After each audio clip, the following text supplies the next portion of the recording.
O primeiro a ser chamado herói é Abel. Ele é filho do primeiro homem e da primeira mulher criados por Deus, Adão e Eva. Abel tinha um irmão mais velho, Caim.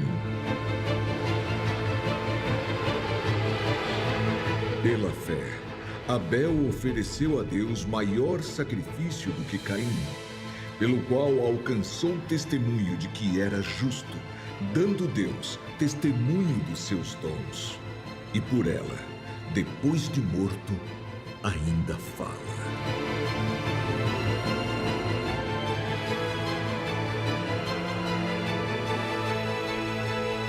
Inicialmente, o mundo parece ser perfeito.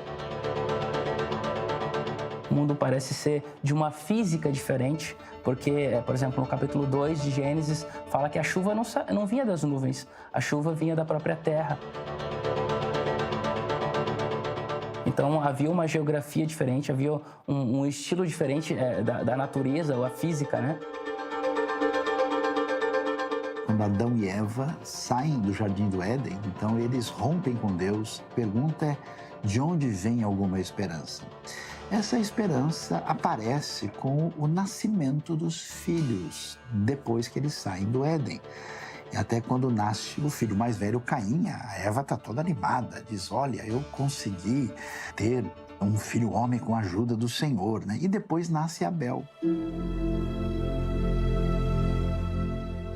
Uma atitude foi suficiente para marcar sua história para sempre. Abel é diferente. Abel é o primeiro rei da inovação do mundo antigo. Ele resolve fazer uma coisa que nunca foi feita.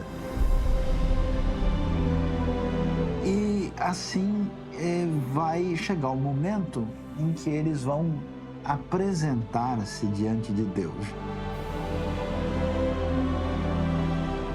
Pelo que aparece ali, espontaneamente, os dois resolveram cultuar a Deus.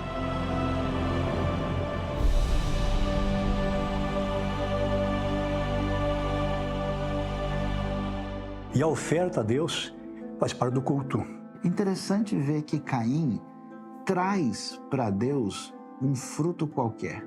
Abel, é interessante ver a coisa no original. Ele escolheu o melhor dos animais e ali escolhe a melhor carne. E aí a gente começa a ver onde é que está o foco da questão. Quando Abel faz o sacrifício dele é total, é completo, é entregue, é gratidão. Caim acha que Deus merece uma oferta qualquer. Caim era o principal, Abel era o segundo, né? E o segundo, ele se torna mais devoto, vamos dizer assim, aquele que entendeu de verdade quem é Deus.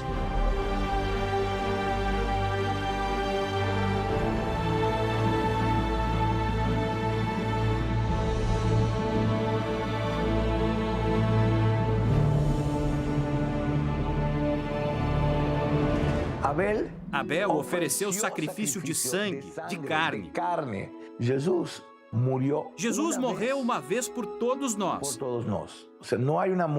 Não é uma morte diária, como antigamente. Antigamente, quando se pecava, cada vez que acontecia um pecado diante de Deus, as pessoas iam até o sacerdote, ao sumo sacerdote. Ele intercedia por aquela pessoa.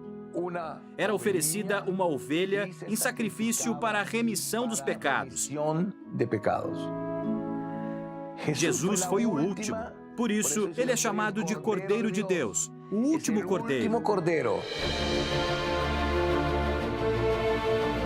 Mas o Abel foi alguém que realmente é considerado uma pessoa de fé, porque ofereceu um sacrifício a Deus que foi agradável a Deus. Fez aquilo que acho que é uma coisa que uma criança entende. Né? Quando a criança gosta de alguém, do amiguinho, do pai, da mãe, do vovô, ela traz o quê?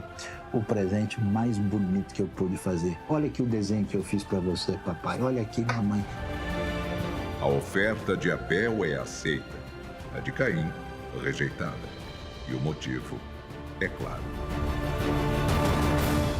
Abel entendia que a redenção dos pecados vinha através do sangue. Para poder se relacionar com Deus, precisamos primeiramente estar limpos de coração. E para estar limpos de coração, temos que ser perdoados. Temos que entender que somos pecadores e que fomos perdoados. Abel entendia isso. E aí Abel traz e leva isso diante de Deus e aceita com a sua oferta. Caim não. E Caim fica revoltado. E essa revolta que começa com a ingratidão vai dar um espaço total de afastamento de Deus que dá início, inclusive, a uma civilização de poder humano ante Deus. Quando nós olhamos o texto, o curtíssimo texto ali de Caim e Abel, nós vamos ver que é o seguinte, aquela conversa, Deus com Caim, vai dizer, por que você está assim? Por que o teu semblante está caído? Porque ele não gostou de ser rejeitado. Também não sabemos como que foi essa rejeição, mas ele foi rejeitado, a oferta dele foi rejeitada.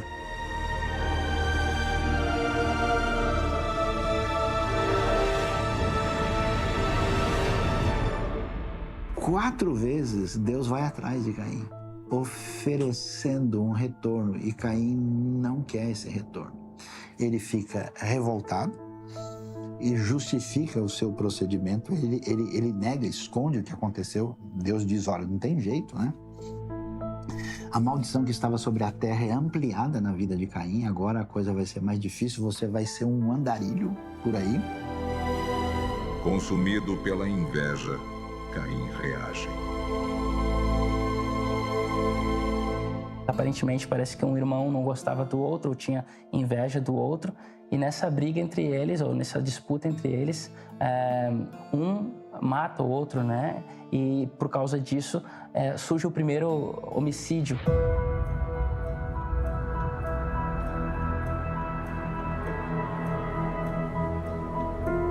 Na verdade, vemos aqui o fiel sendo perseguido também, já desde o Gênesis. Abel é fiel, e o irmão dele não é. O Caim não é. E o que o irmão dele vai fazer? Vai chegar ao ponto de matar. Então a vida de Abel com o seu culto, e apesar do que ele sofreu, continua falando alto e serve de força para esses hebreus que estão vendo aquilo que envolvia um sacrifício e que envolvia a perda da sua vida com o derramamento do seu sangue, que evoca, num certo sentido, o desfecho da história na pessoa de Cristo Jesus. Então é tão interessante que, apesar de Abel ser uma história tão simples e tão rápida, a sua força, o seu poder, a sua construção desse herói, ela é significativa.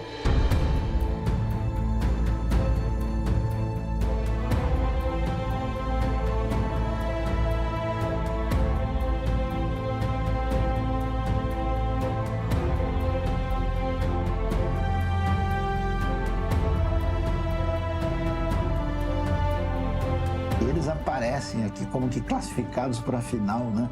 E aí atravessa, e o texto de Hebreus diz, olha, a gente vai dizer que esses indivíduos, o mundo não era digno deles. Eles foram, assim, heróis no sentido divino, de uma magnitude absolutamente impressionante. Pessoas que pela fé resistiram situações muito difíceis, pessoas que realmente obedeceram a Deus por causa da sua fé.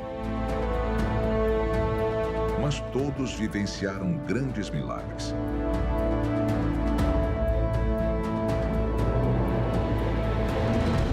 Pessoas que tomaram atitudes de fato de grande desafio e aceitaram caminhar por caminhos que você não conhece o final, não sabe o que vai acontecer.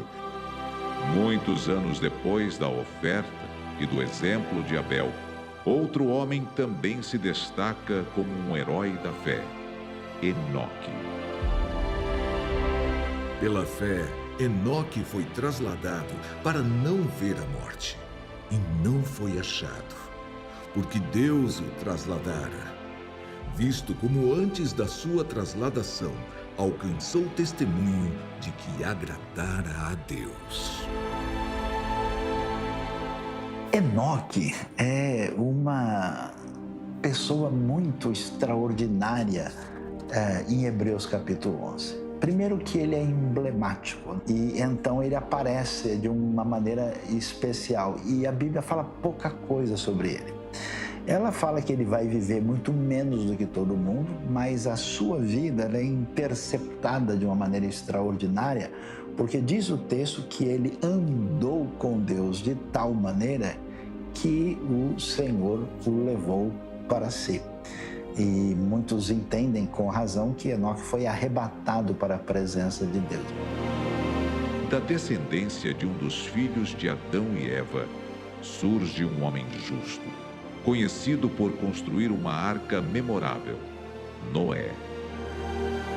Pela fé, Noé, divinamente avisado das coisas que ainda não se viam, temeu e, para a salvação da sua família, preparou a arca, pela qual condenou o mundo e foi feito herdeiro da justiça que é segundo a fé.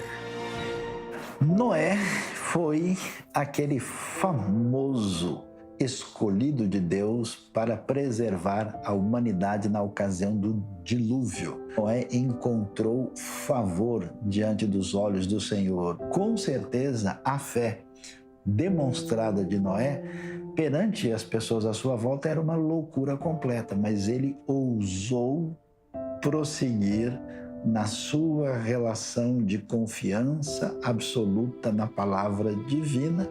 Por isso, Noé também é um herói da fé. Ao sair da arca, Noé honra a Deus. E edificou Noé um altar ao Senhor, e tomou de todo animal limpo e de toda ave limpa, e ofereceu holocausto sobre o altar. E o Senhor sentiu o suave cheiro. E o Senhor disse em seu coração: não tornarei mais a amaldiçoar a terra por causa do homem.